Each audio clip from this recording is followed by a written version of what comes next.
Não tem perdão pro ladrão do São João. Tá aqui dentro da gente no DNA nordestino. É parte do nosso todo a cultura do mês junino.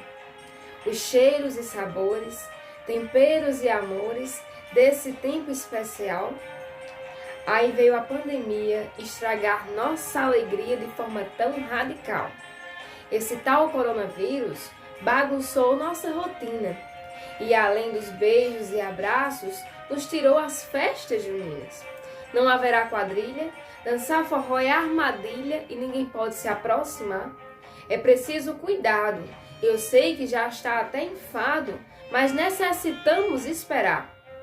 Olha, coronavírus, não tem como perdoar. Como tu ousa vir até aqui derramar o muguzá? Tirar a alegria da gente, fazendo o povo chorar. Mas como tudo adaptado, cada um no seu quadrado, a festa vai rolar. Festa boa não se morre. O sanfoneiro vai puxar o fole e cada casa vai virar um arraial. A fogueira será nosso próprio coração, queimando de emoção quando isso tudo passar. Sejam bem-vindos à nossa aulinha sobre como começou os festejos juninos aqui no Brasil. Vamos embora?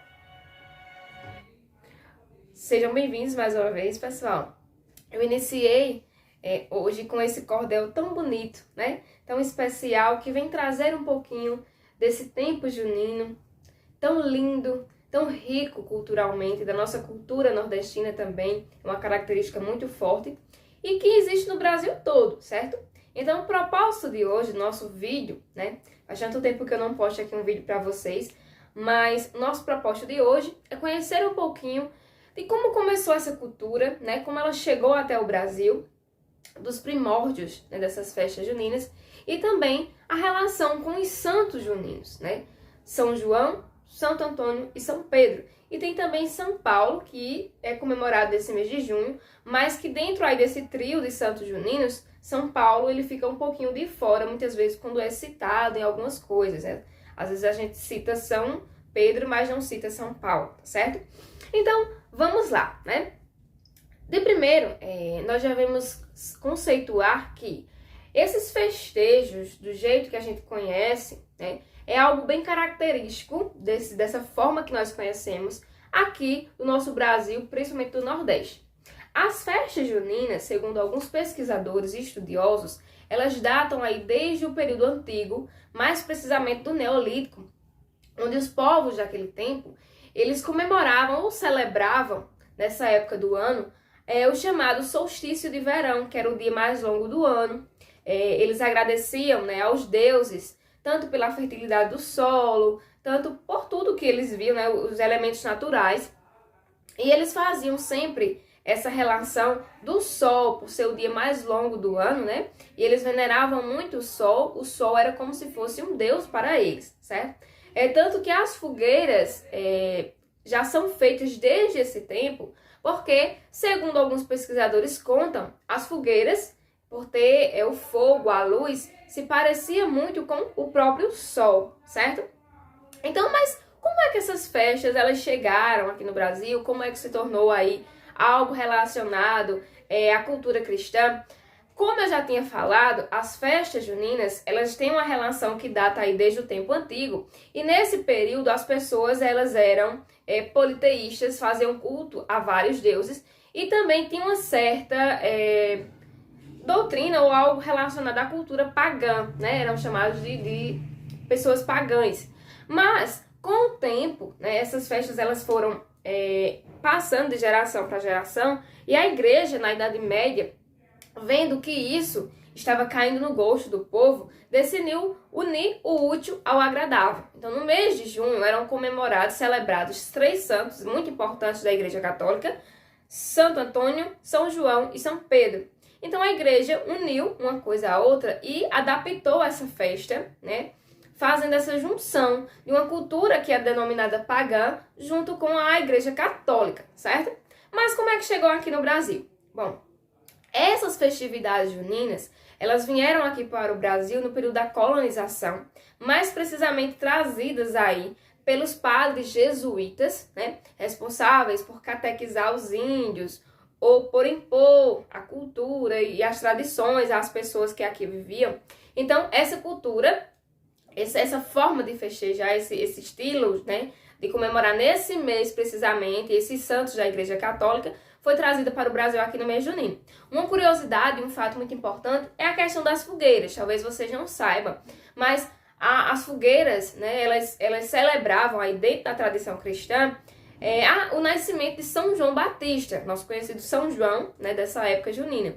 São João é filho de Isabel e Zacarias, e Isabel, ela já era de idade avançada, assim como Zacarias também, e ela era considerada estéril, e prima de Maria, mãe de Jesus, né? Então, Isabel, ela precisava de um sinal para avisar a prima que o filho tinha nascido. E segundo alguns relatos, ela teve a ideia de acender uma enorme fogueira, que seria um símbolo para que a prima, né, soubesse que o filho dela, João Batista, tinha nascido. Por isso que a gente acende aí essas fogueiras nas vésperas dos Santos Juninos, e também com essa relação que veio desde os tempos antigos, que as fogueiras já eram acesas em homenagem ou simbolizando o sol, né, por conta do solstício de verão. Então vamos lá, vamos seguir. Mas essa tradição, além dela ter sido trazida no tempo da colonização pelos portugueses, outros elementos vieram de outras culturas também, como por exemplo as quadrilhas. As quadrilhas eram um tipo de dança, né, que foi trazida para o Brasil, primeira vez apresentada durante um baile na corte, no tempo que aqui a sede, né, da corte de Portugal era no Rio de Janeiro, e foi apresentada pela primeira vez em um dos bailes, né? Era uma dança francesa. As próprias palavras en arrière, à l'avant, todos para frente e todos para trás, são de origem francesa, mas, no entanto, essa característica de trazer elementos da roça, o xadrez, a chita, o colorido, são elementos que foram incorporados, né, justamente aqui no Brasil. Foi um jeito que a gente adaptou. Por quê? As danças juninas, esses festejos, né, as quadrilhas, perdão, elas eram algo mais lento, eram dançadas ao som de música clássica, então não era da forma que a gente conhecia, porém os passos, muitos passos, eram parecidos, certo? Essa questão de rodar, o homem ficar ajoelhado, a questão do túnel, né? Então vários elementos são característicos franceses, são oriundos da cultura francesa, mas que a gente adaptou, certo? Por quê? A própria quadrilha que a gente conhece, né, hoje em dia da nossa cultura, ela é dançada ao som do forró. E o forró é um elemento bem mais recente do que vocês imaginam, do jeito que a gente conhece, né? O chamado trio nordestino, vamos dizer assim. O trio do forró, que compõe aí o sanfoneiro, o zabumbeiro e o carinha do triângulo, certo? Essa junção desses três instrumentos, elas vão ser descobertas aí, que daria um som legal e bacana, já com o próprio rei do Baião, Luiz Gonzaga, né? Antes, as festividades juninas, que eram feitas principalmente no meio rural, não era com esse trio, né? Não tinha esse estilo de forró que a gente conhece. Era a sanfona ou violão, certo? Então, Luiz Gonzaga, ele começa a perceber que a junção desses instrumentos daria um som bom, e foi através dele que a gente pôde elaborar esse forró que nós conhecemos hoje. Algumas pessoas contam que ele, uma vez estava passando em uma cidade e um menino estava tocando, vendendo cavaco chinês. Não sei se vocês conhecem o que é cavaco chinês, mas o menino estava vendendo cavaco chinês e tocando um triângulo, né, para chamar a atenção das pessoas, e ele ficou abismado com aquele som que casaria muito bem com a sanfona. Dizem que ele tentou até comprar do menino o triângulo, mas o menino não quis vender. Depois ele comprou um e ele juntou, né, o triângulo com a sanfona e viu que aquilo era bom. E depois juntou a zabumba e viu que ficou perfeito. Esse trio ficou perfeito. E verdadeiramente ficou, né? Nós somos prova disso, porque um forrozinho é bom demais. Então vamos agora para a segunda parte do nosso vídeo. Os santos, né, do mês de junho. Santo Antônio, São João e São Pedro, né? Santo Antônio, conhecido como Santo Casamenteiro, ele nasceu em Lisboa, né? Santo Antônio de Lisboa, ou Antônio de Lisboa. E ele era um padre, né? Ele conviveu, aí foi contemporâneo de São Francisco de Assis e foi convidado justamente por São Francisco de Assis para fazer parte da ordem, né, de Assis, a ordem franciscana. E ele era um mestre da oratória, ele tinha belas palavras, interpretava a Bíblia como ninguém, certo? E ele chegou a ser canonizado ainda vivo, ele se tornou santo ainda vivo, pessoal, de tantas obras que ele fez em vida, certo? Mas por que casamenteiro?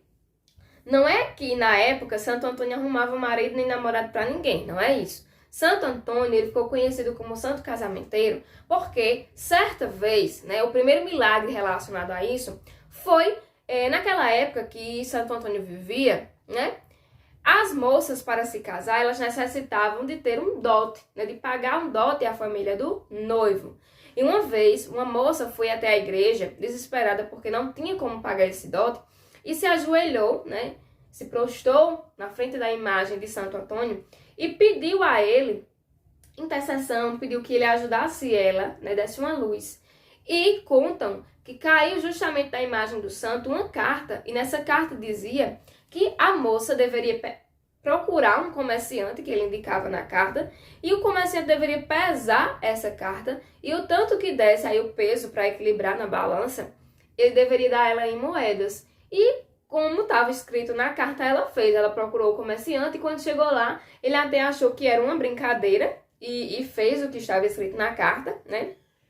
E quando ele estava pesando a carta, ele botava moeda e nunca equilibrava. E foi justamente quando deu a quantidade certa que a menina precisava para pagar o dote, que a carta equilibrou na balança com as moedas, né? E ele pagou a ela, e depois esse cara, esse comerciante, lembrou que tinha feito justamente uma promessa ao Santo Antônio e ainda não tinha pagado, e condizia com o valor que a moça precisava e que ele tinha prometido ao santo. Então, esse foi um dos primeiros milagres de Santo Antônio relacionados a casamento, porque ele fez vários outros. Existe também a história dos pãezinhos de Santo Antônio, né? Santo Antônio, quando estava lá com os frades, ele esvaziou a despensa, ele pegou todos os pães que haviam na despensa, certa vez, e distribuiu para as pessoas que necessitavam, para as pessoas carentes.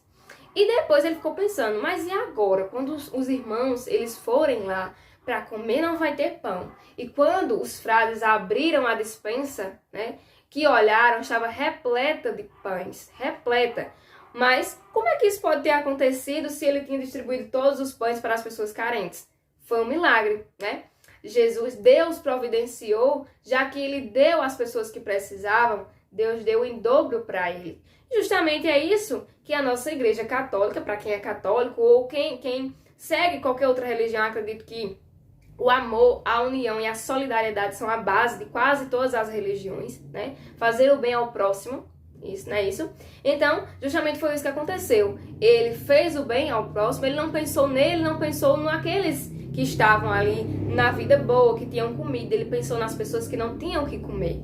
E Deus deu a ele em dobro pela obra e caridade que ele prestou aos seus semelhantes, tá certo? Agora vamos falar um pouquinho de São João. São João Batista, como eu já tinha falado, era aí primo de Jesus, né, filho de Isabel. E São João Batista foi justamente aquele que pregava o batismo de conversão, aquele que levava a palavra de Deus pelas cidades, pelas vilas, né, que batizavam as pessoas em nome do Espírito Santo, certo? E São João, a gente tem na Bíblia, depois vocês podem procurar várias passagens sobre ele.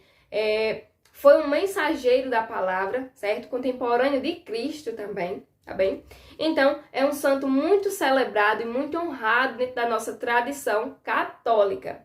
E temos também São Pedro, né? São Pedro, considerado aí um dos primeiros papas da Igreja Católica. Mas por quê?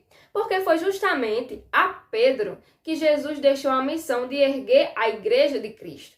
Ele diz assim: Pedro, tu és pedra, o significado do nome Pedro é pedra, tu és pedra, e sobre ti ergo minha igreja. E entregou essa missão a Pedro, de ser o primeiro pastor, o primeiro papa da igreja, de erguer a igreja de Cristo, a igreja cristã, certo?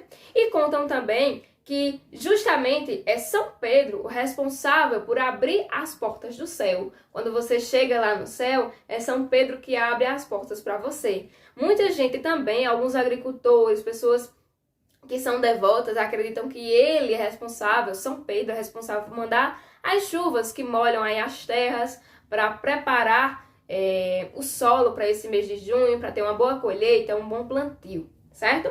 Então esses aí são os 3 santos. E temos também, não podemos esquecer, ele não entra nessa tríade junina, mas é comemorado no mês de junho, São Paulo. São Paulo, certo? Que chamava Saulo e foi um homem que não acreditava em Cristo, mas que Deus operou vários milagres na vida dele, e a partir disso ele começou a ser testemunha, a levar, a pregar o evangelho. Para vocês terem noção, antes de se converter, Saulo, ele perseguia os cristãos, chegavam até a matar os cristãos, né? Porque ele era um soldado que trabalhava ou vivia fazendo isso, para perseguir os cristãos, para matar, ou para não deixar eles manifestarem sua fé. Mas aí ele viu que Deus existia, Deus começou a operar milagres na vida dele e provou que existia para ele, e ele se converteu. Então, um dos primeiros símbolos de São Paulo é justamente a conversão. Ele se torna um homem pagão, um homem que não acreditava em nada, a ser um homem pregador do evangelho, a ser um mensageiro de Cristo, certo?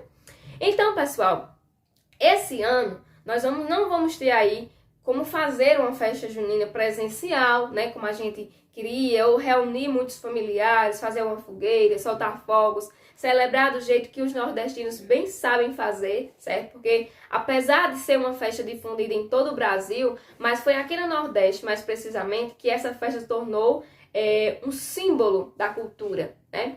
E tomou as características que tem hoje também, certo? Com as comidas de milho, as comidas típicas, que o milho é um grão peculiar, né? Muito natural aqui nas Américas, certo? Depois que a questão da colonização que foi levando para o resto do mundo, mas era algo que existia aqui nas Américas, certo? Então a gente tem do formato junino que a gente conhece hoje, mesmo tendo vindo aí de fora, de algumas tradições de fora, né, do Brasil, mas